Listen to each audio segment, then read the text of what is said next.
نبی اکرم صلی اللہ تعالی علیہ وآلہ وسلم کے ایک صحابی تھے، بہت غریب جوان صحابی ہیں۔ امام الانبیاء نے ایک دن پوچھ لیا، فرمایا میرے غلام کیسے دن بیت رہے ہیں؟ عرض کی آقا برادری میں امیر لوگ بھی ہیں مگر میں بہت غریب ہوں، اور اس غریبی کی وجہ سے میری طرف کوئی توجہ ہی نہیں دیتا ہے۔ غریبوں کے جہاں میں وقت بھی رک رک کے چلتا ہے، کبھی صبح نہیں ہوتی کبھی شامیں نہیں ہوتی۔ میں آقا غریب ہوں، غریب کو کون پوچھتا ہے؟ محبت بری گفتگو ہو رہی تھی حضور کے ساتھ، اچانک جبرائیل امین آ گئے اور آ کے عرض کی اللہ کے حبیب کہ جس جوان سے محبت بری گفتگو فرما رہے ہیں نا، یہ تو کل زور تک زندہ ہے، کل زور کے وقت تک اس کی زندگی ہے، یہ فوت ہونے والا ہے۔ کل زور کے وقت اس نے مر جانا ہے میرے آقا۔ اوپر سے آئے تھے نا، لوح محفوظ دیکھ کے آئے تھے، اس کی موت مقدر بن چکی۔ آقا اس کے پاس تھوڑا وقت، یہ مرنے والا ہے۔ جبرائیل امین یہ خبر دے کے چلے گئے۔ کون؟ فرشتوں کے سردار نے خبر دی ہے اس کی زندگی کل زور تک۔ امام الانبیاء کی آنکھوں میں آنسو آ گئے۔ اس کا مطلب یہ جانے والا ہے، مہمان ہے۔ قربان جائیں حضور کی لجپالی پر اور آقا کی رحمتوں پر۔ میرے آقا نے اس جوان سے پوچھ لیا، بتایا نہیں اسے۔ میرے آقا نے فرمایا او جوان، تیری زندگی کی کوئی بہت بڑی حسرت ہو مجھے بتاؤ تاکہ پوری کر دی جائے۔ اس کی آنکھوں سے آنسو بہہ نکلے۔ عرض کی اللہ کے حبیب غریبوں کی حسرتیں کیا پوچھتے ہیں؟ ہزاروں حسرتیں ایسی کہ ہر حسرت پہ دم نکلے۔ آقا جب سے آنکھ کھولی ہے غریبی ہی دیکھی ہے۔ اتنا غریب رہا ہوں میرے آقا کہ میں زندگی میں کبھی میٹھا نہیں کھا سکا۔ میرے آقا آپ نے پوچھ لیا تو اب عرض کرتا ہوں، دو حسرتیں ہیں جو زندگی بھر پریشان کرتی رہی ہیں، لیکن غریبی نے ایسے پنجے گاڑے تھے کہ وہ حسرتیں پوری نہ ہو سکیں۔ امام الانبیاء نے فرمایا کیا؟ عرض کی آقا ایک تو زندگی میں کبھی میٹھا نہیں کھایا، اور دوسری حسرت یہ تھی آقا میں جوان بھی ہوں، آپ کا غلام بھی ہوں، کاش کوئی نیک بیوی مجھے مل جاتی، کوئی شریک زندگی مل جاتی، کوئی زندگی کا اچھا ساتھی مل جاتا۔ میرے آقا میری طلب تھی، مدینے والے سو رہے ہوتے اور وہ زندگی کا ساتھی اور میں مصلی پہ رو رہے ہوتے۔ کوئی ایسی بیوی ملتی شریک زندگی، ہماری راتیں مصلی پہ بیت جاتی، آقا مل کے آپ پہ درود پڑھتے، مل کے اپنے رب کو مناتے۔ کوئی نیک شریف بیوی مل جاتی، مگر غریبی نے ایسے پنجے گاڑے ہیں کہ نہ کوئی رشتہ دیتا ہے اور نہ کبھی میٹھا کھا سکا۔ قربان جائیں حضور کی رحمت پر۔ امام الانبیاء نے فرمایا بلال عثمان غنی کو بلاؤ، صدیق اکبر کو بلاؤ، حضرت علی المرتضیٰ کو بلاؤ۔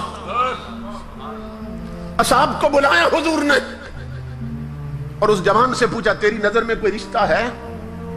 اس نے عرض کی آقا میرے چچا کی جوان بیٹی ہے، نیک بھی ہے شریف بھی ہے، مگر غریبی کی وجہ سے توجہ نہیں کرتا۔ امام الانبیاء نے اس کے چچا کو بلایا، فرمایا تیاری کر، اپنی بیٹی کو جا کے دلہن بنا، اسی وقت میں نے تیری بیٹی اسے دے دی ہے، ابھی رخصتی ہونی، ابھی نکاح ہونا ہے۔ عثمان غنی کو فرمایا، حضرت علی المرتضیٰ کو فرمایا جاؤ ان دونوں کے لیے کپڑے لاؤ۔ کسی صحابی کو فرمایا برتنوں کا انتظام کرو، کسی کو فرمایا چارپائیاں لاؤ، کسی کے ذمہ چادریں لگا دی حضور نے، سارا جہیز اکٹھا کر لیا حضور نے، اور عثمان غنی کو فرمایا اس کے لیے ایسا حلوہ بناؤ جو کبھی نہیں بنایا ہوگا، قربان جائیں کہ کل اس نے چلے جانا ہے، آج دونوں حسرتیں پوری کر دو اس کی۔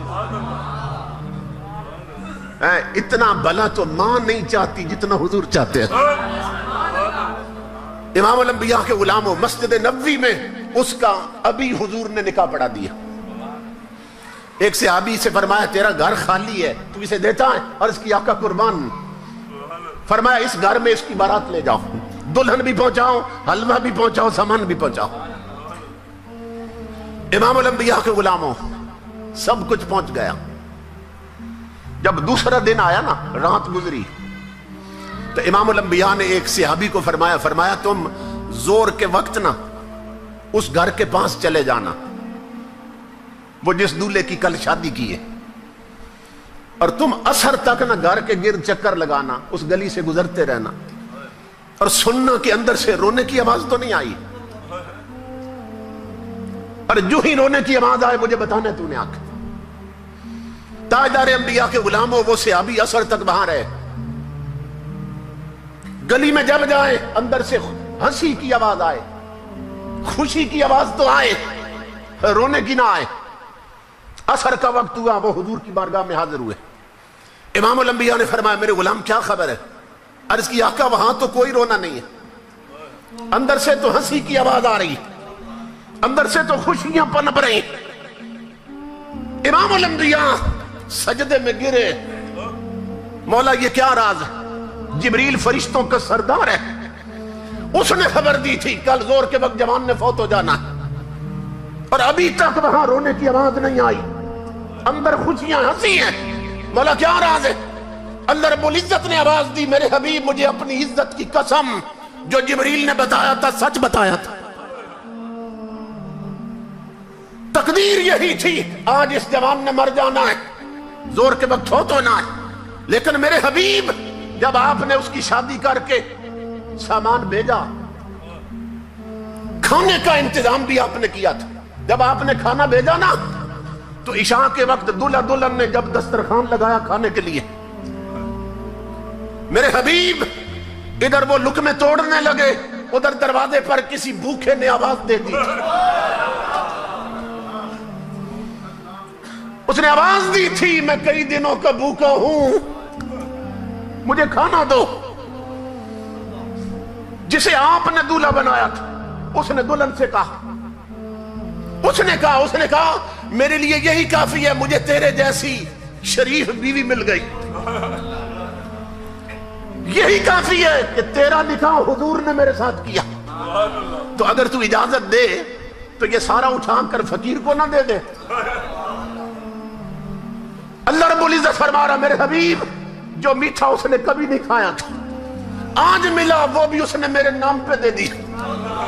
تو جب روٹی اور حلوہ پہنچا نا فقیر کی جولی میں، فقیر نے ہاتھ اٹھائے، مولا ان کی خوشیاں سلامت رکھنا، اس جوڑی کو خوشیاں دینا، انہیں اولاد دینا۔ اے میرے حبیب مجھے اپنی عزت کی قسم، تقدیر وہی تھی کہ اس نے مر جانا ہے، لیکن جب غریب کے ہاتھ اٹھے ہیں میں نے تقدیر بدل کر زندگی بڑھا دی ہے۔ نعرہ تکبیر، نعرہ رسالت، نعرہ رسالت، نعرہ حیدری، تاجدار ختم نبوت، عظمت و شان مصطفیٰ کریم۔ سبحان اللہ، سبحان اللہ۔ اس لیے میری ماں بہنوں بیٹیوں، میرے بزرگوں اور جوانوں، اڑوس پڑوس میں دیکھو کوئی بھوکا تو نہیں سو گیا، کوئی بیمار تو نہیں، دوائی کے لیے تو نہیں تڑپتا ہے، کوئی بچے ایسے تو نہیں تمہاری سرپرستی کے محتاج تو نہیں ہیں۔ ان کے آنسو صاف کرو، اللہ کی عزت کی قسم اگر ان کے ہونٹوں پہ مسکراہٹ آئے گی مدینے والا قبر میں خوش ہوگا، خدا حشر میں خوش ہوگا۔